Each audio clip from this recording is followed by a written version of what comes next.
So welcome, Daynia, back to Courtside Moms. I am so blessed to have you again. And now you're going to give us some wonderful updates that has happened to 2021 with, of course, Terance and yourself. Yeah, a lot has happened over this past year.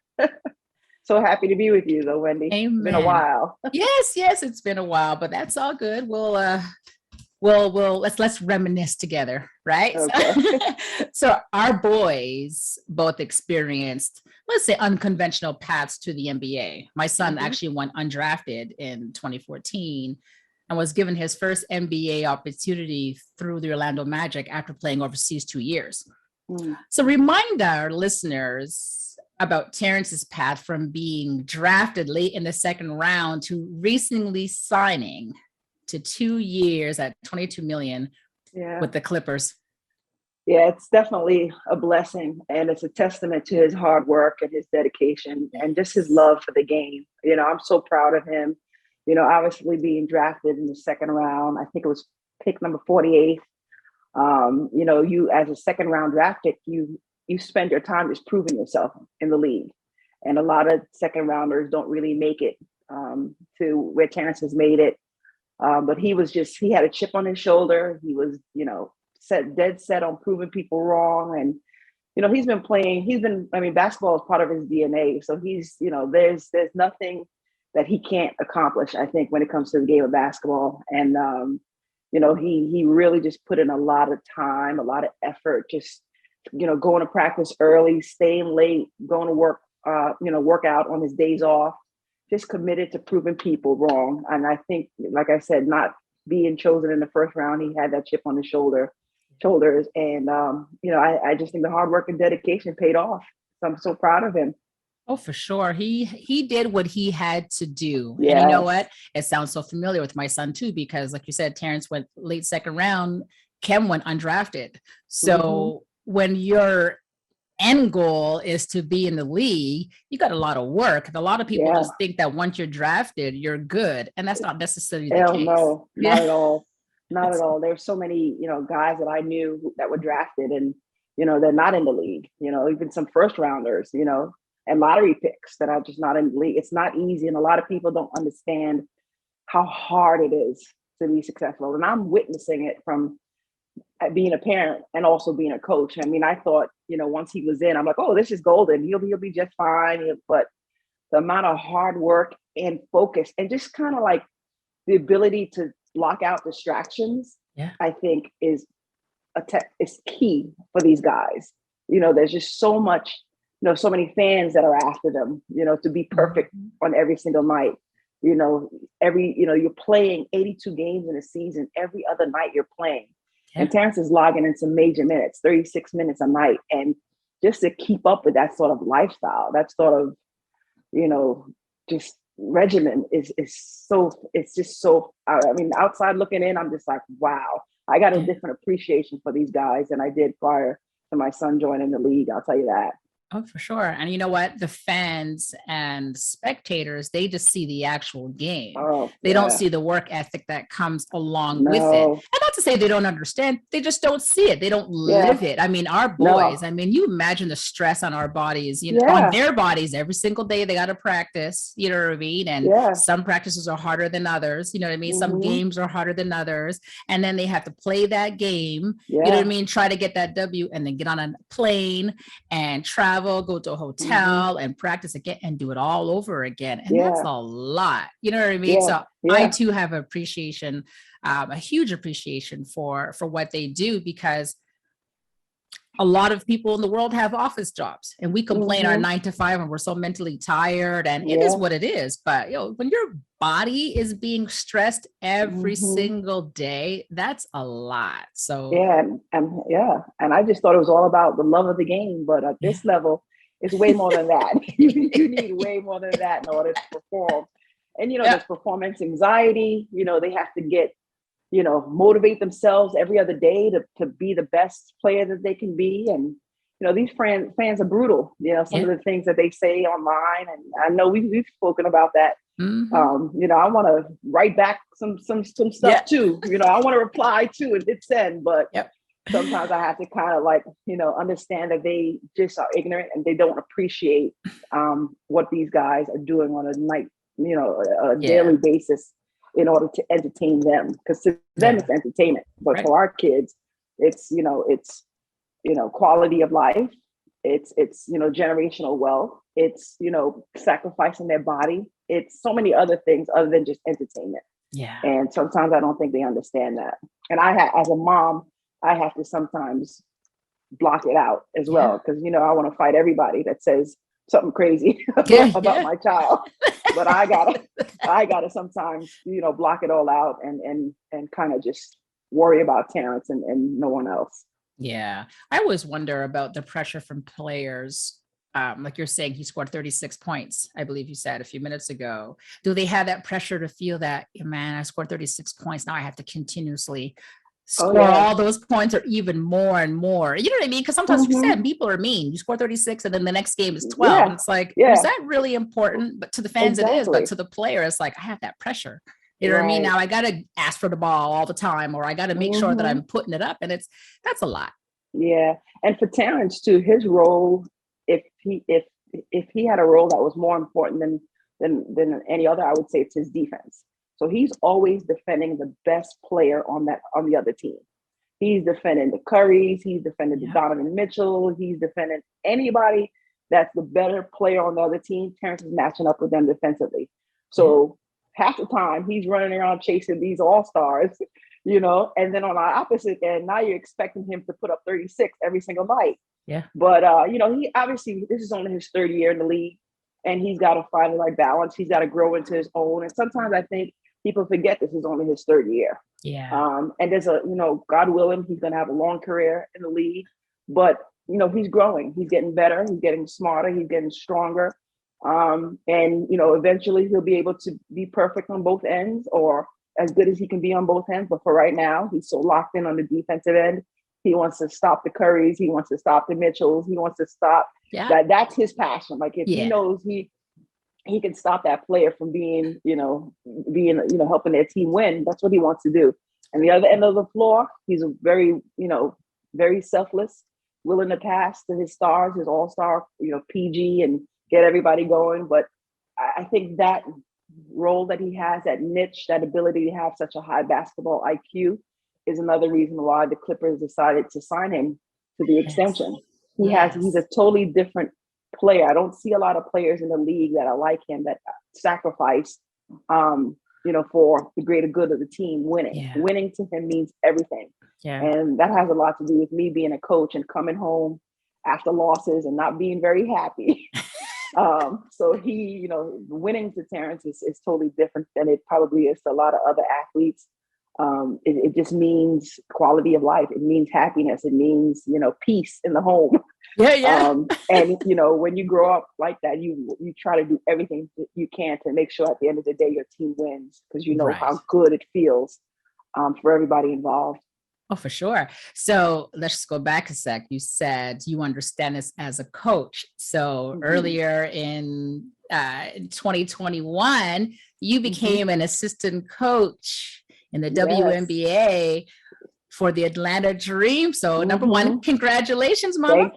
Thank you. So proud of you, man. That's so proud of you. I appreciate that. So tell us about what that experience was like for you and some of the joy and challenges you had along the way in your new journey. Yeah, well, I had been coaching college basketball for 23 years. And my last position was the head coach at the University of Rhode Island. And I was there for 5 years. So when I left Rhode Island, after 23 years of coaching, you have to make a decision whether you want to hang up the whistle or continue to look for those coaching opportunities. Yeah. And I did a little bit of both. I hung up the whistle for 2 years and really invested my time in helping Terance adjust to the NBA and being there for him as he's, living on his own in LA. And I got to help him set up the cable, the lights, the gas. Yep. Like, all of a sudden he's an adult and he's like, Mom, I don't know what to do. So my departure from college coaching came at the right time. It really allowed me to spend a lot of time with Terance and with Martin, seeing their games and just being present for them. For so many years, I was present for so many other other people's children, Yeah. and making sure that they grow into, great people and great citizens, that sometimes my kids sacrifice that quality time with mom. Yeah. So the 2-year break I had was really beneficial. I think God had a plan. He knew exactly what we needed at that time, and to step away from college basketball was what my family needed. So fast forward 2 years, I'm still not coaching. I'm still, being NBA mom, and enjoying it. And I get a call from one of the assistants at the Atlanta Dream, and it was right before the season begins. And he's like, "Listen, we have a vacancy. I know you're not coaching anymore. I know you've always wanted to coach in the WNBA. What do you think about coming to help us?" And a week later, I was on the plane to Atlanta and helping them with their season. So it was a lot of fun. After college, coaching college basketball, I thought about the WNBA. That's kind of like the next step, I would say, above college coaching. Obviously, it's the highest professional, opportunity for women. So, I went in like, okay, so now I'm coaching professional in the WNBA. I don't have to worry about recruiting. I don't have to worry about phone calls. I don't have to worry about just worrying about kids, because, college, you're talking about 16 to 20-year-olds that you constantly have to worry about 24/7 to make sure they're doing the right things off the court.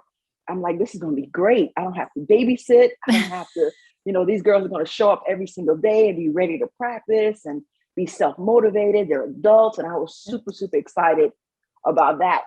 And then I realized, you know what? Athletes are athletes. They all handle the pressure of performance differently. Yes. Their character shows up. There so many things about who they are show up. And so it gave me a good perspective in that people are going to be people, athletes are going to be athletes. And, as a coach, you just have to be there to support them any way you can. And at the end of the day, it really has little to do with X's and O's. It's all about motivation. It's all about character. It's all about just being the best person you can for the greater good of the team. So that was kind of eye-opening for me to realize that, it's like that at every level. And as we talked about, it's like that in the NBA too. Oh, for sure. So as a coach, how different, in your opinion, is the level of play from the college level to WNBA? Well, it's definitely different. The level of athleticism, talent is just by far better than college. College, maybe your top 6 players on your team are elite college athletes, and all the rest of them on your squad are players that, are role players or need more development.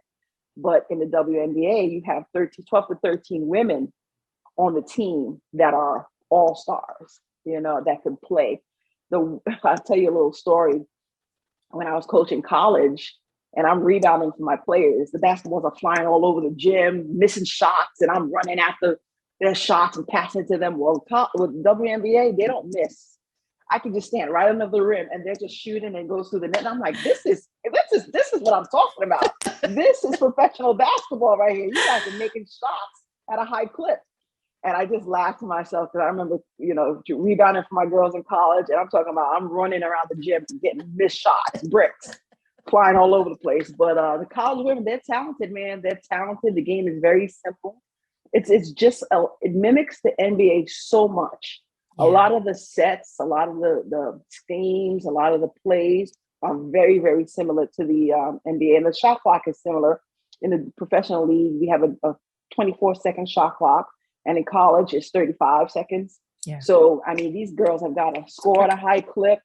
Yep. They got to be efficient in how they get, how they score. So the WNBA mimics the NBA in terms of the offense so much. And I learned a lot of, I recognize a lot of it, obviously, from watching the NBA, but now understanding why it was so important for them to mimic. It can't mimic the college basketball style of play. It has to mimic the NBA, and I think it's because of the shorter shot clock and just better talented players. You don't have to do much for them to score, right?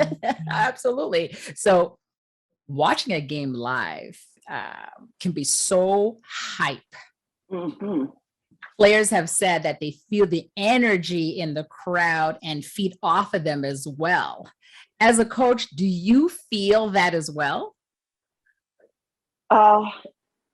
as a coach, I try to block out the crowd.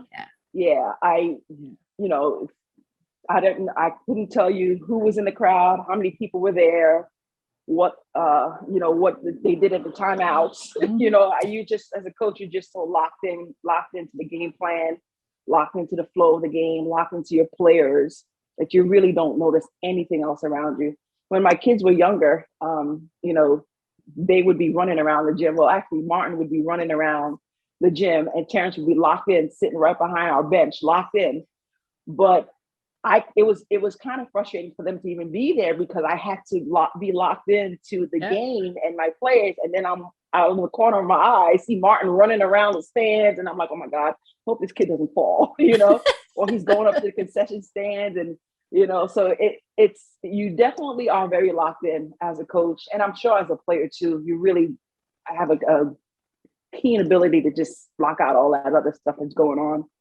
Absolutely. I mean, it must be difficult, you know what I mean? Because the crowd is trying to amp you up, you know what I mean? And get you there. And I don't know. I think you notice it when you make big plays. Yeah. When you make big plays, you hear the crowd, and that kind of motivates you and pumps you up as well. Yeah. I think as an athlete, you definitely hear them. But, as a coach, I think we're capable of blocking them out. Of course. I mean, I watch games, and you know what I mean? The team is doing great. The crowd is losing their minds. So to me, as a spectator, I sit back and I'm like, how can the crowd's energy not have an impact on the results? Oh, yeah. You know what I mean? It definitely does. Yeah. It's got to have something. You know what I mean? It was, the last time we did our interview, I was in the bubble, and there was no crowd. There was no one in the stands. And I felt so bad for the guys. Like, they had to do so much to motivate themselves to kind of play, because they weren't getting that energy from the crowd. And it's just so refreshing to see back to normal.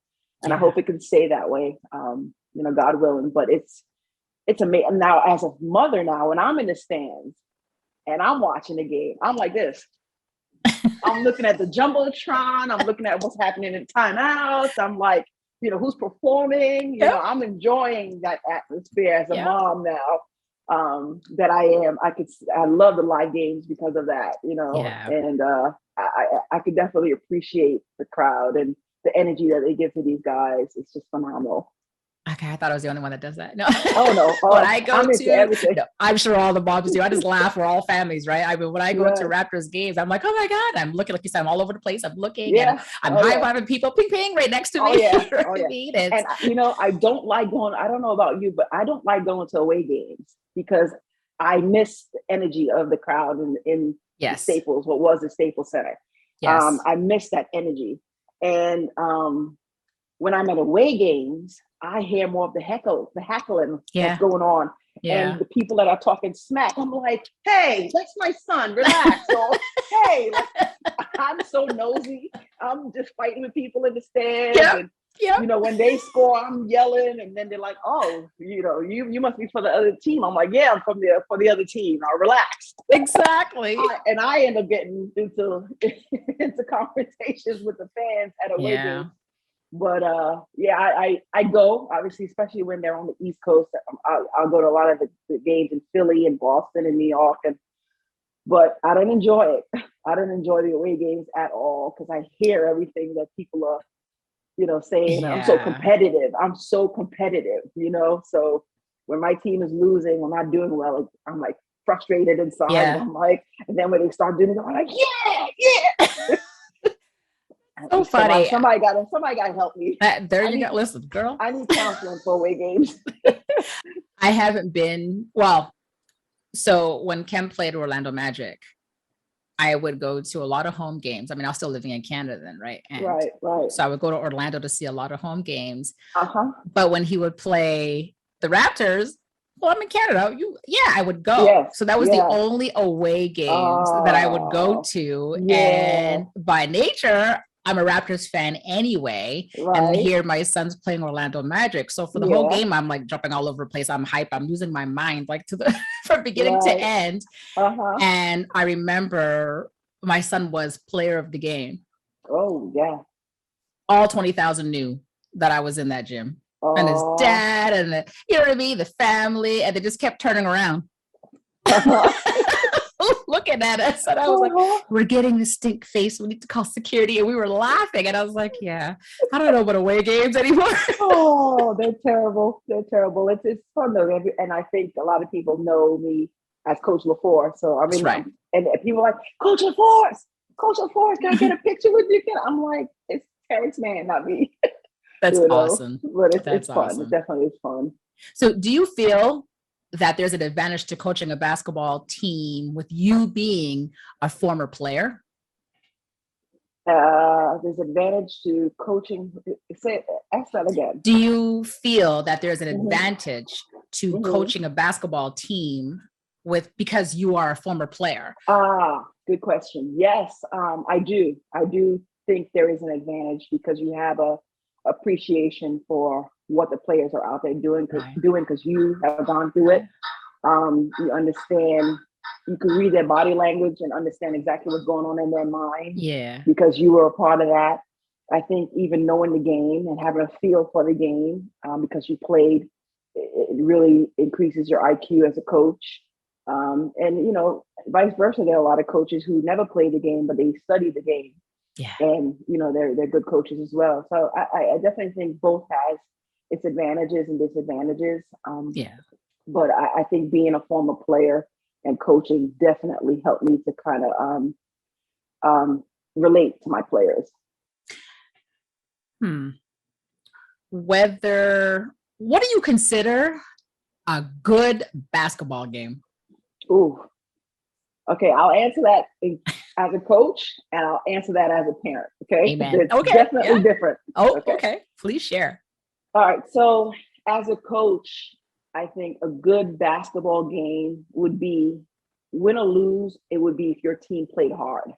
You know, if your team gave it their all and just played hard and followed the game plan, and was into it every possession and hyped, and it's a good representation of who your team is.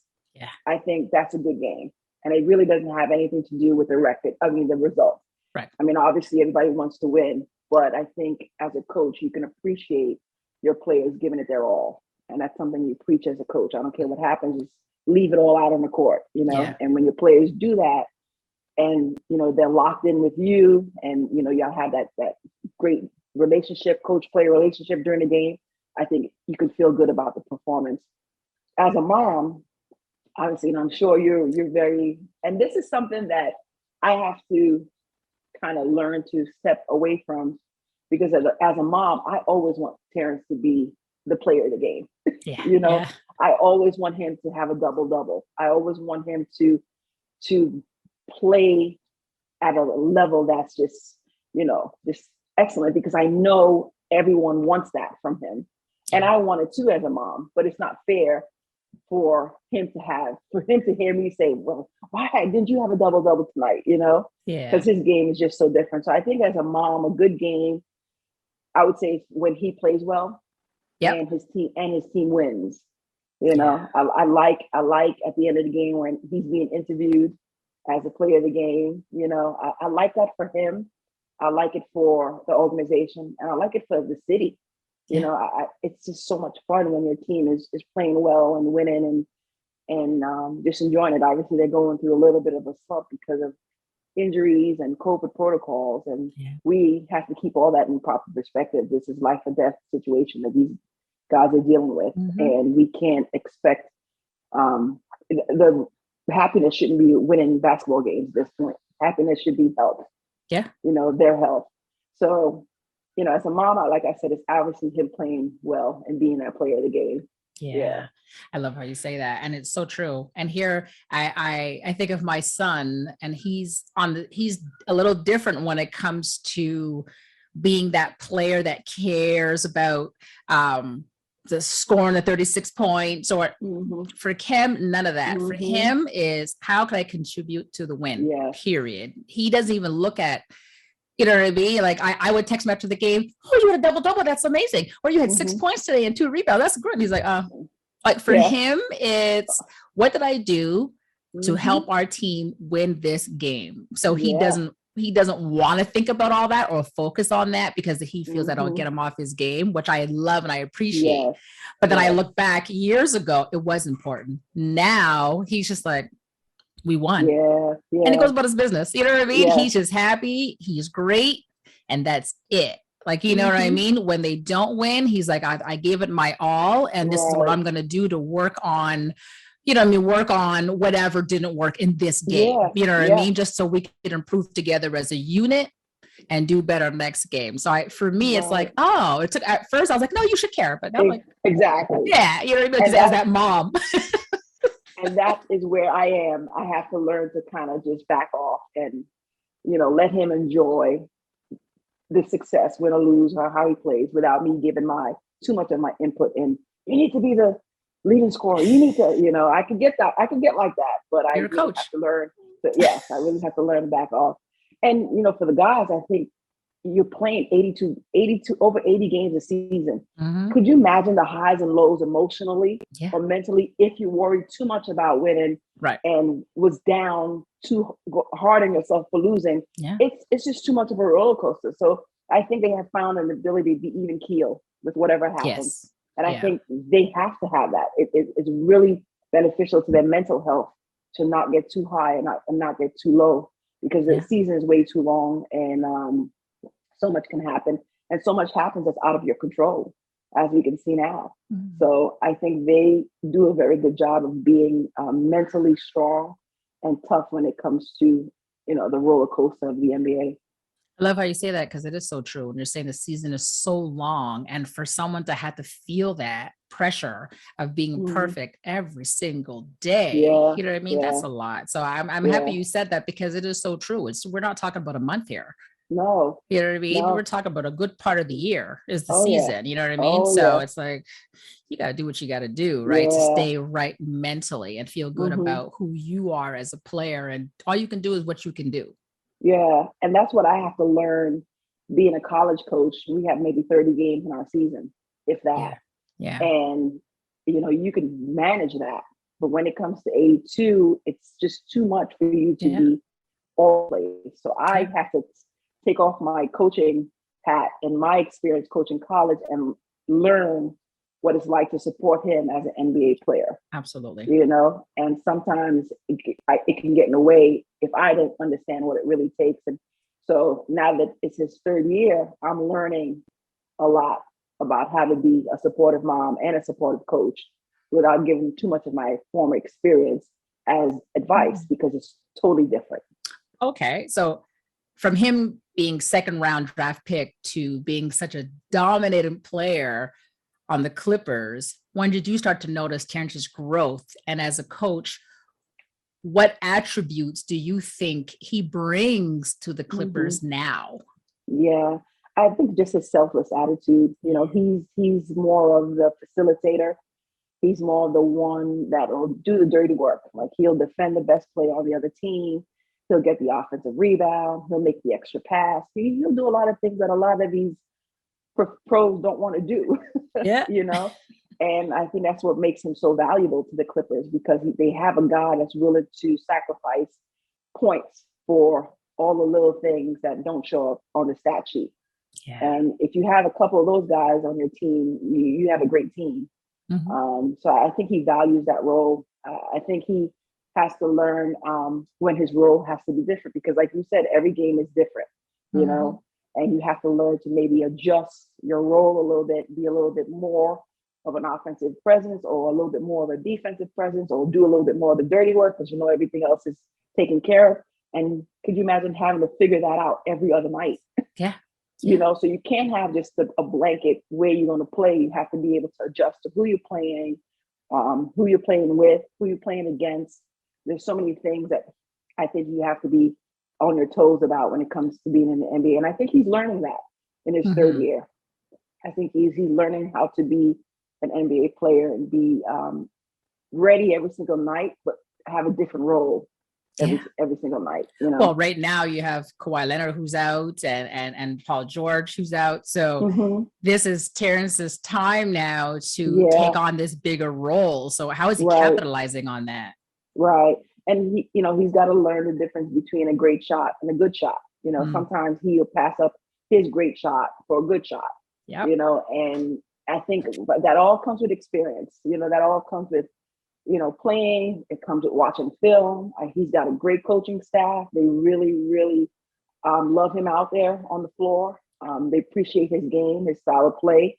And it's just a recipe for success because he's got everything he needs to kind of figure his way through the NBA.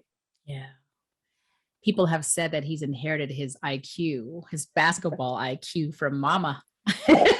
Do you see that when you watch him play? Oh, yeah. I watch everything this kid does. I mean, and I'm sure you do too as a mom. I'm sure all moms do. You know, wherever he is in the court, on the court, I'm like this.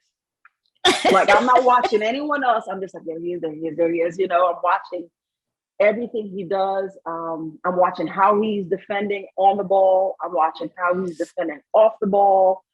I'm watching if he's communicating with his teammates, if he's making the right rotations, if he, like, my mind watching him is so like, it's just all X's and O's watching him. And you know, on the offensive end, I'm looking at his angles, his opportunity to score, pass, is he running the play right? You know, is he boxing out on defense? Like, I watch every little thing this kid does when he plays. And I could tell I mean, definitely, I think his IQ is by far better than a lot of players that I've watched play the game of basketball.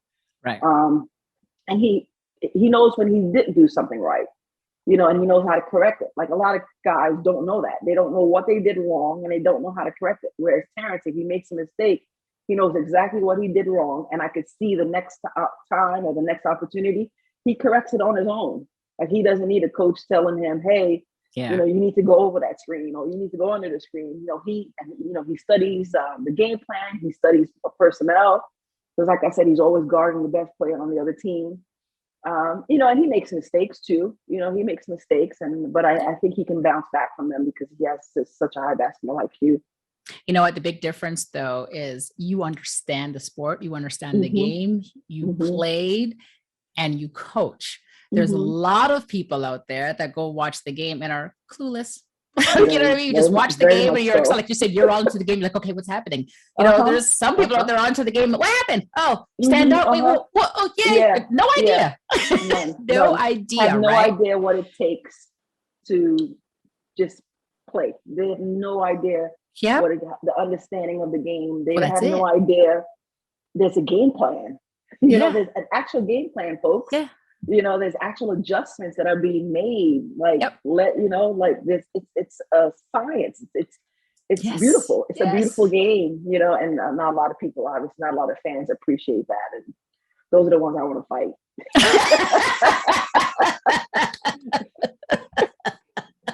You heard it here. Coach LaForce. I know. I'm like, stop it. No, listen, sometimes, you know what? That's just where it takes us, right? Where we're like, just protecting our babies. We protect our babies. Amen. We're mama bears. We're mama bears.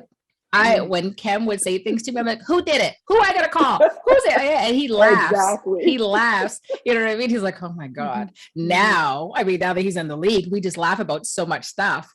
Right. And I'll say to him, hey, Kem, you know what I mean? Like, whose mom do I got to call? Right. Yes. He's like, you probably know her. And we just laugh about it. It's just funny. You know what I mean? Like, don't make me call her mama. So, so you watch his games and you just mentally coach him and, you know what I mean, in your mind, because you know the situation on the court. But does Terance do the reverse? Does he come to your games and gives you his opinion on what's happening on the WNBA court? Does he coach you or coach the women or say, Mom? Yeah, no. He actually came to the game when we played the Las Vegas Aces, and he sat courtside and stuff. And he was actually right. You know, obviously, you know how it is. The floor seats are next to the bench, so he was right next to our bench. And he obviously didn't say anything after the game, but you know, he just tries to enjoy it. I think just try to enjoy the moment of being there and watching mom coach or help coach. And, you know, he doesn't really give me any feedback. He used to when he was younger. And his feedback was just as brutal as probably mine is sometimes. I'm like, babe, you can't say my girls suck. You cannot say that. you have to be a little bit better than that, or you should have won that game. So I'm like, I don't want to hear that right now. You can't tell me that right now. We just lost, Yeah. So he had to learn to be a little less harsh with his criticism of my teams at times.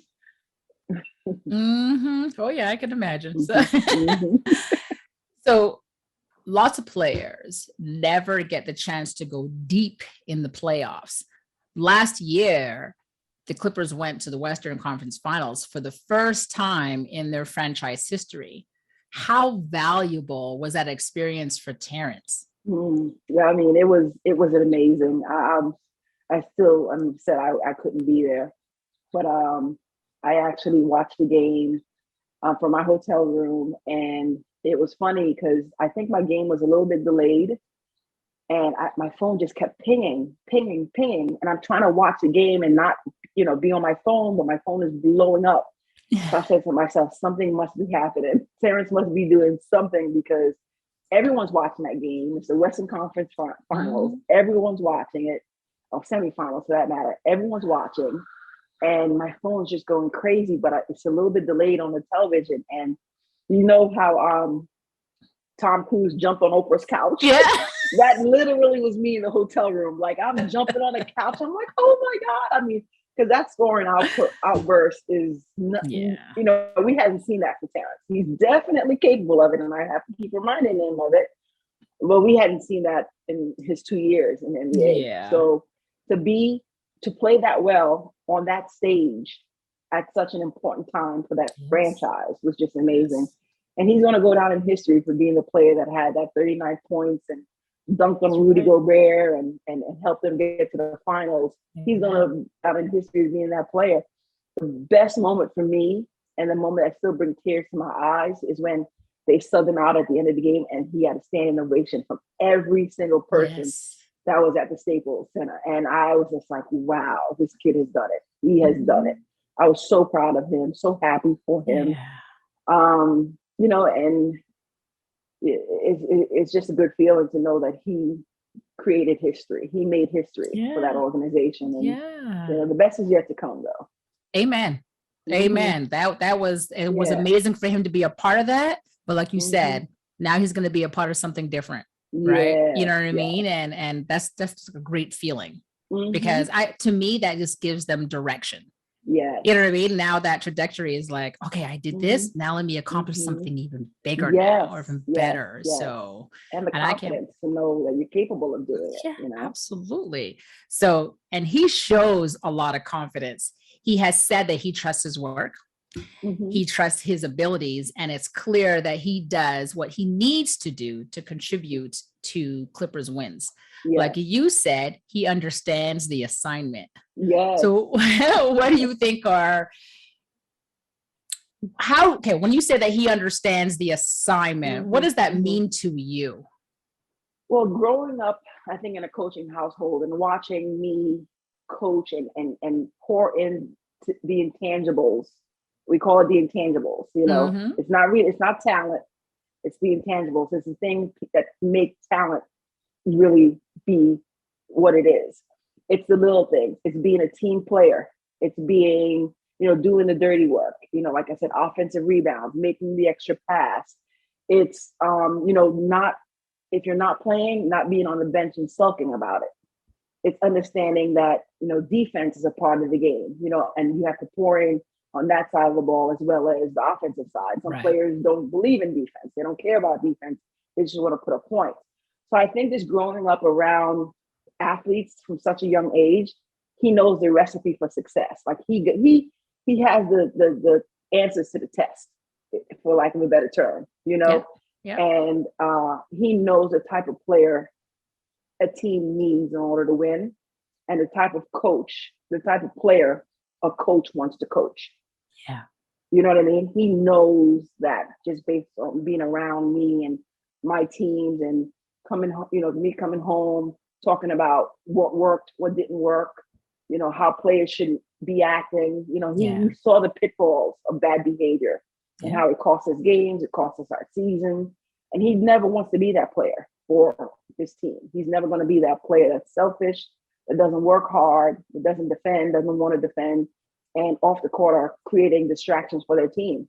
He's not going to be that type of player because he sees the downfall of that type of player for a program. So he understands. That's why I didn't say what he understands the assignment. He has the answers to the test, and he knows what it is to be, like I said, a great player, a great teammate, and a player that a coach wants to coach.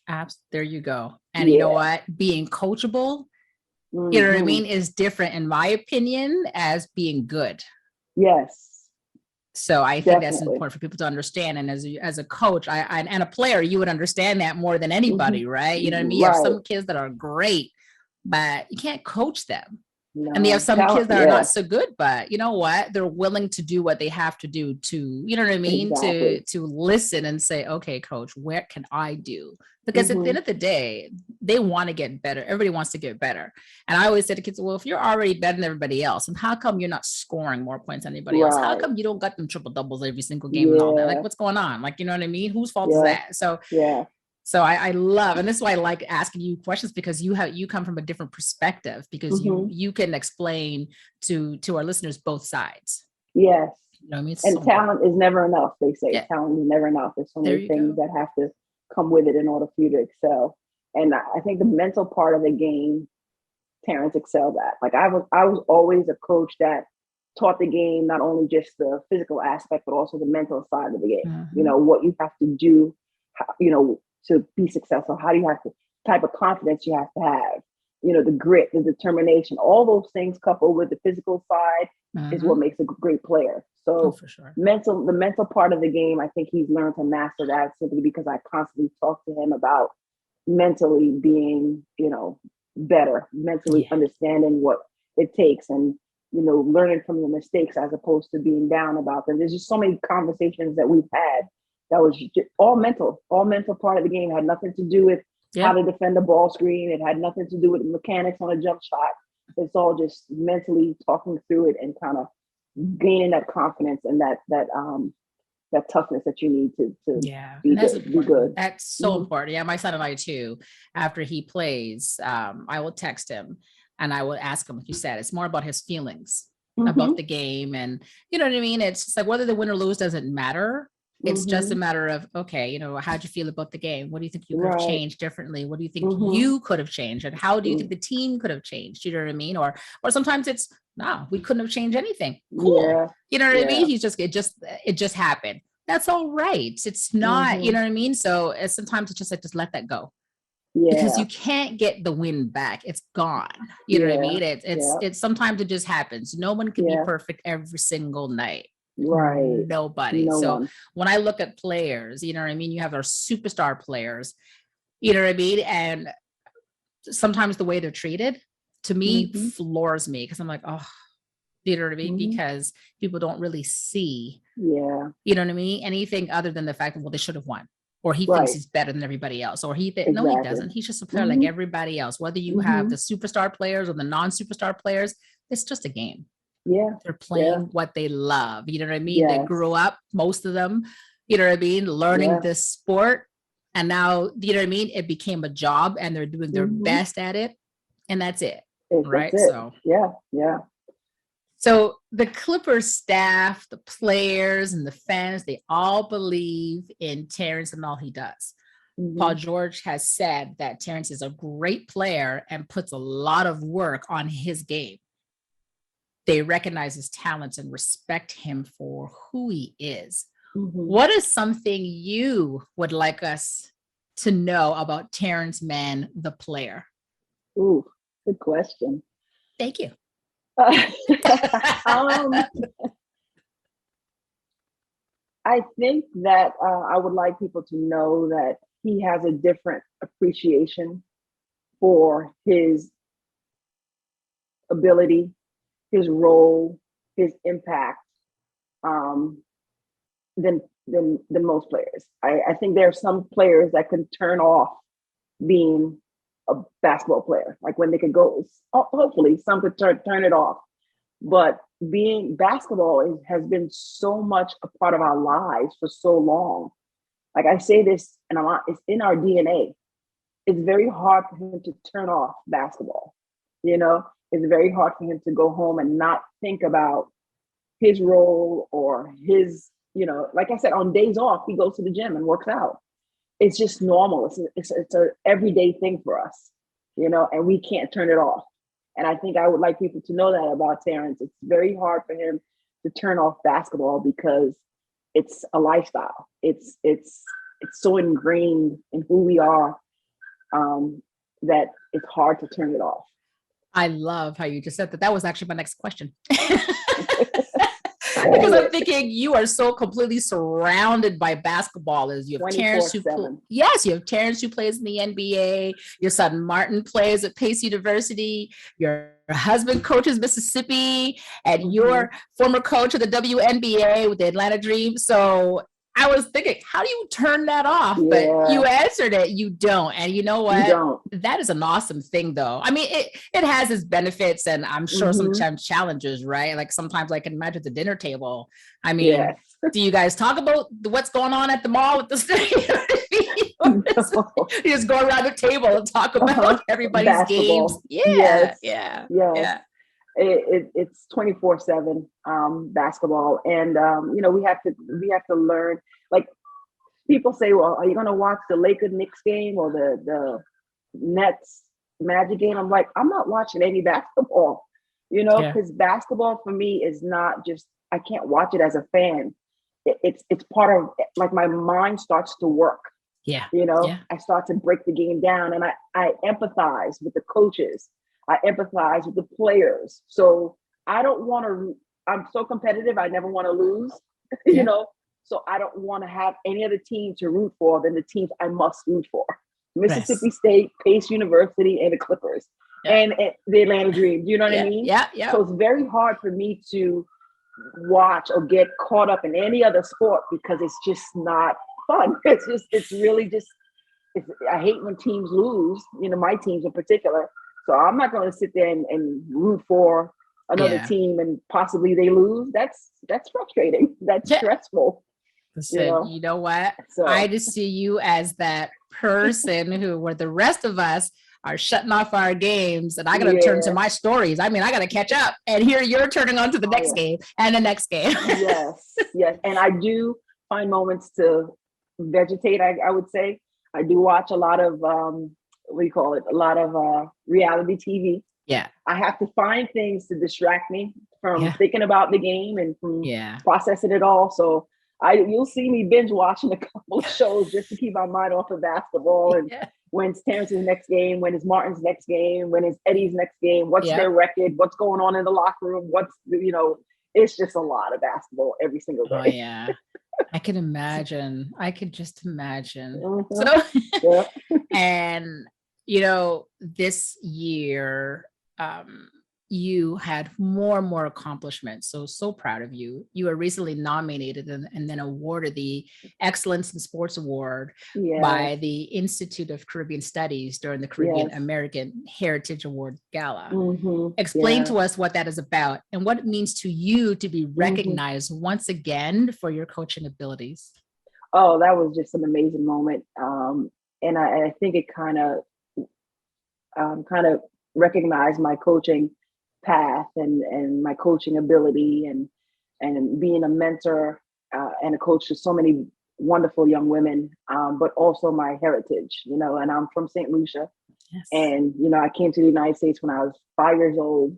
So sometimes people don't see that side of me, and it gives me a different perspective on a lot of things because I'm not quote unquote American, you know, I'm an immigrant. So I have a different appreciation for a lot of the things that I receive, that I have to go through. It's like, us Caribbeans, we get our nails dirty, we were tough, we're resilient. So I think just being recognized for not only being a coach, but also being from St. Lucia and, my heritage was just so much. It was the first time that I've ever been recognized for being Caribbean. Amazing. Since I left the island, and to me that was a full circle moment because coaching kind of, finally came together with who I am. Yeah. And a lot of people don't know. It's funny, when I speak, and I'm sure you hear my accent sometimes, but when I speak, people don't even listen to, what I'm saying. Well, they're not hearing my thoughts. Right. They're listening to my accent. Yeah. So I'll go through a whole spiel, and then the person will say, "Where are you from?" I'm like, "Did you not hear what I was just talking about? Like, were you just listening to my tone the entire time? You not hear?" So it's funny because my accent comes out when I speak to certain people, and obviously being in New York, being raised in New York, I have my New York accent. Then a little bit of Boston comes out, but my players will tell you when I get pissed off, my Caribbean accent comes out. They're like, "Whoa, coach is pissed off. I think she just cussed us out in St. Lucia." Yeah, like, where's she from? What's she saying? Listen, yes, when I get upset, that's when my Caribbean accent comes out, and they know that coach is upset because now she's speaking. Yep, she's speaking patois. Yeah. They're like, we're just gonna go. In the we don't know room. what she. Yeah.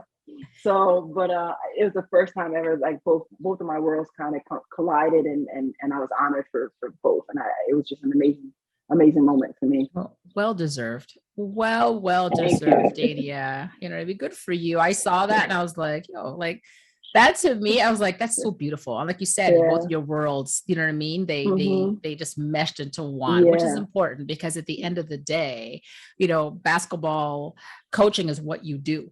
Mm-hmm. It's not who you are. Right. So it's important for people to know this is what I do and this is who I am. And you know what I mean? Now Coach LaForce from St. Lucia. Right. So congratulations, Mama. Thank you.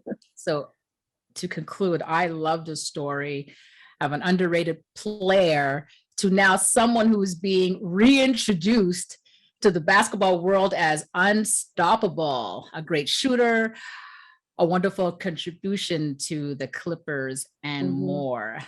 As for you, I am so proud of your journey from being a player at Georgetown to coach of Division I basketball to becoming an assistant coach in the WNBA.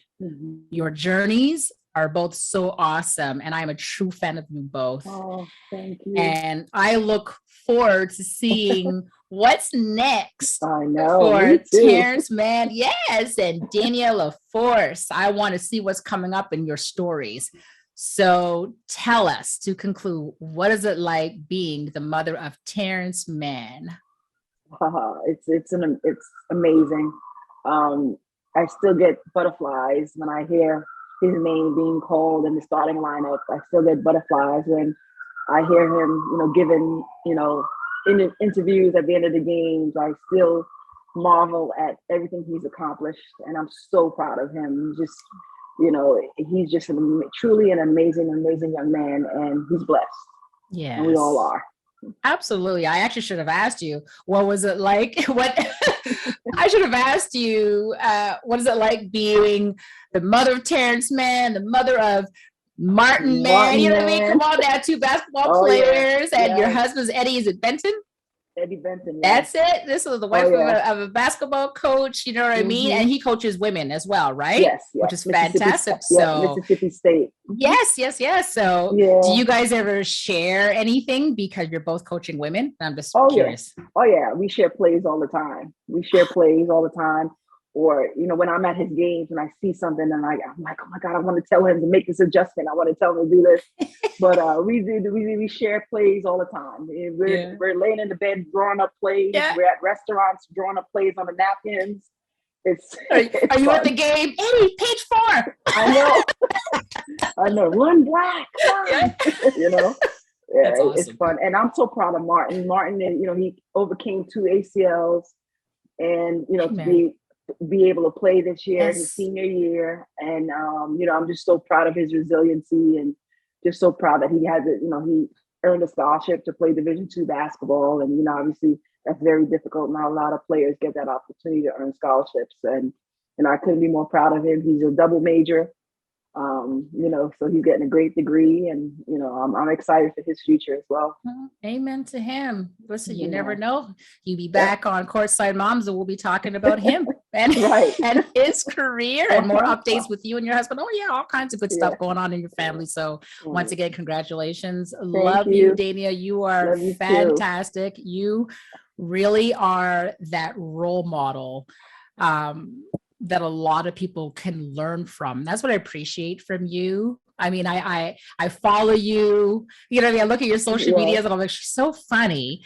And yet you, at the same time, you know what I mean? People can learn a lot from you. You're very educational. So I thank you for everything that you give back. I appreciate that. Thank you. To everybody. Well, thank you.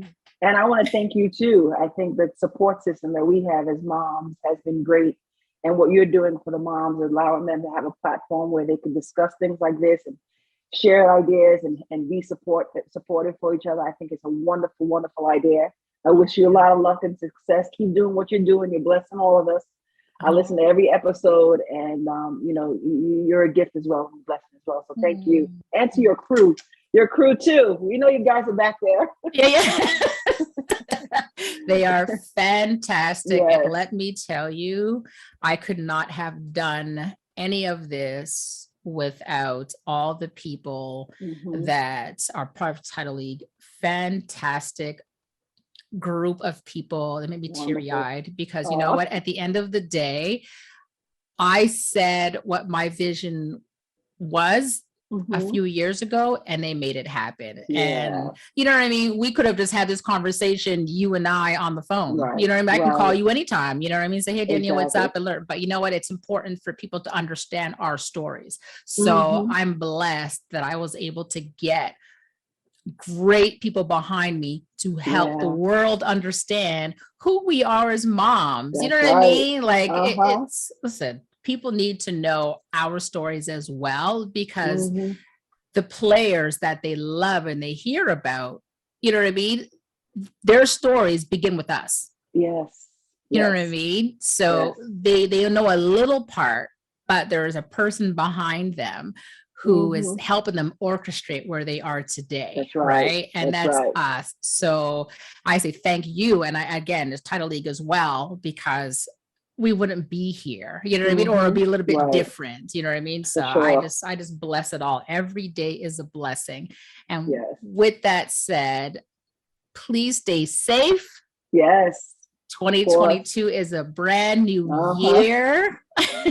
Looking forward to it. Amen. We are all going to excel and just do better than the beautiful things that we did in 2021. So love you so much. And thank you so much for coming out Courtside Moms. No problem. Bye, everybody.